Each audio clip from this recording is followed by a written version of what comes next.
Community পোস্টের answer. কোয়েশ্চেনটা কী ছিল, 200 মিটার দৌড় প্রতিযোগিতায় এ বিকে 10 মিটারে এবং বি সিকে 20 মিটারে পরাজিত করে সমদূরত্বের প্রতিযোগিতায় এ সিকে কত মিটারে পরাজিত করবে। তো এখানে আমরা এ বি আর সি লিখে নিলাম। এ যখন 200 মিটার কমপ্লিট করে, বি তখন 190 মিটার কমপ্লিট করে, কারণ হচ্ছে এ বিকে 10 মিটারে পরাজিত করে। আর বি যখন 200 মিটার কমপ্লিট করে, সি তখন 180 মিটার কমপ্লিট করে। তো এখান থেকে বি যখন 190 মিটার কমপ্লিট করে, সি তখন কতটুকু অতিক্রম করে, এটা যদি আমরা বের করতে পারি তাহলেই আমাদের অঙ্কটা মোটামুটি হয়ে যাবে।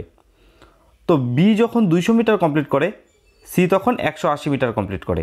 বি যখন 1 মিটার কমপ্লিট করে, সি হচ্ছে 180/200 মিটার হবে, আর 190 মিটারের ক্ষেত্রে হবে হচ্ছে 180 × 190/200 সমান 171 মিটার। তো আমাদের কোয়েশ্চেন মার্কের এখানে 171 চলে আসলো।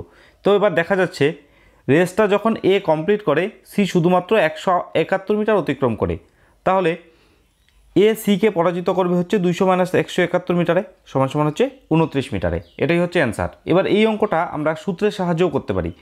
সূত্রটা কি, পি মিটার দৌড় প্রতিযোগিতায় এ বিকে এক্স মিটারে এবং বি সিকে ওয়াই মিটারে পরাজিত করলে এ সিকে পরাজিত করবে হচ্ছে x + y - xy/পি মিটারে। তো এখানে এক্স হচ্ছে কত 10, ওয়াই হচ্ছে 20 আর পি হচ্ছে 200, কারণ রেসটা হচ্ছে আমাদের 200 মিটারের ছিল।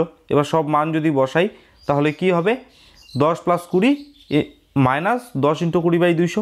এটাকে যদি ক্যালকুলেশন করি কত হবে, 30 - 200/200 সমান 30 - 1 = 29 মিটারে। তো এভাবেও আমরা অঙ্কটা করতে পারি। ভিডিওটা শেষ পর্যন্ত দেখার জন্য অনেক ধন্যবাদ।